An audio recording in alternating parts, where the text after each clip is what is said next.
दिनै थामथि खेब NLFनि गायसनथि सान फालिदों बे बुब्लियाव नोंथाङा मा फोरमायनो सानो? दिनै जोंनि नेसनेल लिबारेसन फ्रन्ट अफ बड'लेण्ड थामहिनबा NLFनि थामथि गायसनथाइ सान फालिदों। दा बाहाय जोङो गोसोआव एसे दुखु दाहा लानानैबाबो जोङो खुंफुंदों।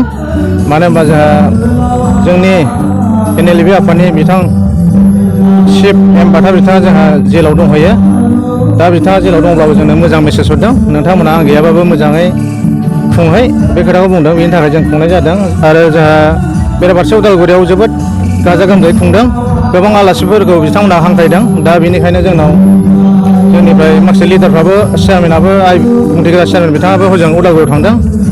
दा बेनिखायनो जोङो बाखि जा लिडार दं बेखौ लानानै जोङो दिनै हाबाफारिखौ खुंफुंनाय जादों आरोखि। नोंथांमोना दिनैनि समाव सिजफायाराव दङ, सरकारजों सावरायनाया बेसेबां आगबारायदों? जोङो सिजफायाराव दङ, नाथाय जोंनि सिजफायार दासिमबो फर्मेलि जायाखै। जोङो गोबां सरकारजों सावरायनाय स्कप लादों, नाथाय जोंखौ माखासे जोंखौ षड्यन्त्र बाहायनानै जोंखौ माखासे सावरायनाय दासिमबो चान्स होआखै, सुजुग होआखै। दा बेनि थाखाय जोंनि सावरायनाया आवगायाखै। नोंथांमोननि जिथु थांखिया आलादा उदां बड'लेण्ड सोरजिनाय, दिनै सोरनिबा खैसाराव गोग्लैनानै नोंथांमोननि बे जिथु सिमां बेखौ नोंथांमोना मोनफुंहैनांगौआव माबायदि हाबाफारि लालांगोन?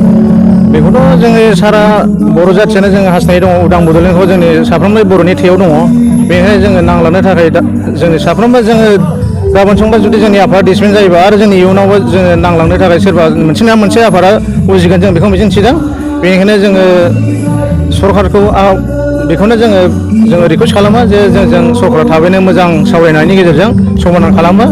आरो आं बेखौनो खावलायबावो जाहाथे जोंनि गोजोन सावरायनो फैनाय जाहाथे एम बाथा बिथांखौ जाहाथे थाबैनो सरकारा रिलिज खालामना होयो, बेखौनो सरकारनिसिम खावलायो।